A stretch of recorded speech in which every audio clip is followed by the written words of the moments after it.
Hello दोस्तों, आप सभी का स्वागत है मेरे यूट्यूब चैनल पर। आज की कहानी है चींटी और टिड्डा। एक बार की बात है, गर्मी का मौसम था और एक चींटी कड़ी मेहनत से अपने लिए अनाज जुटा रही थी। दरअसल वह सोच रही थी कि धूप तेज हो जाए, इससे पहले क्यों ना अपना काम पूरा कर लिया जाए। चींटी कई दिनों से इस काम में जुटी थी। वह रोजाना खेत से उठाकर दाने अपने बिल में जमा करती थी। वहीं पास में ही एक टिड्डा फुदक रहा था।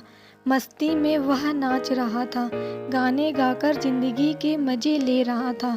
पसीने से तरबतर चींटी अनाज ढोते ढोते थक चुकी थी। पीठ पर अनाज लेकर बिल की तरफ जा रही थी। तभी टिड्डा फुदककर उसके सामने आ गया। बोला, प्यारी चींटी, क्यों इतना मेहनत कर रही हो? आओ मजे करें। चींटी ने टिड्डे को नज़रअंदाज किया और खेत से उठाकर एक एक दाना अपने बिल में जमा करती रही। मस्ती में डूबा टिड्डा चींटी को देखकर हंसता और मजाक उड़ाता। उछलकर उसके रास्ते में आकर कहता, प्यारी चींटी, आओ मेरा गाना सुनो। कितना बढ़िया मौसम है, ठंडी हवा चल रही है, सुनहरी धूप है। क्यों मेहनत करके इस खूबसूरत दिन को बर्बाद कर रही हो? टिड्डा की हरकतों से चींटी परेशान हो गई। उसने समझाते हुए कहा, सुनो टिड्डा, ठंड का मौसम कुछ दिन बाद ही आने वाला है।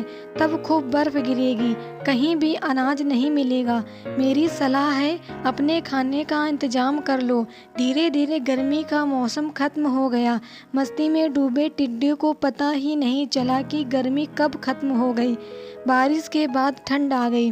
कोहरे और बर्फबारी की वजह से बामुश्किल सूरज के दर्शन हो रहे थे। टिड्डे ने अपने खाने के लिए बिल्कुल भी अनाज नहीं जुटाया था। हर ओर बर्फ की मोटी चादर पड़ी थी। भूख से टिड्डा तड़पने लगा। टिड्डे के पास बर्फबारी और ठंड से बचने का भी इंतजाम नहीं था। तभी उसकी नज़र चींटी पर पड़ी। अपनी बिल में चींटी मज़े से जमा किए हुए अनाज खा रही थी। तब टिड्डे को एहसास हुआ कि समय को बर्बाद करने का उसे फल मिल चुका है। भूख और ठंड से तड़पते टिड्डे की फिर चींटी ने मदद की। खाने के लिए उसे अनाज दिया। चींटी ने ठंड से बचने के लिए खूब घास फूस जुटाए थे। उसी से टिड्डे को भी अपना घर बनाने के लिए कहा। कहानी से सीख, अपने काम को मेहनत और लगन के साथ करना चाहिए। उस वक्त भले ही लोग मजाक उड़ाएं, लेकिन बाद में वे ही तारीफ करेंगे।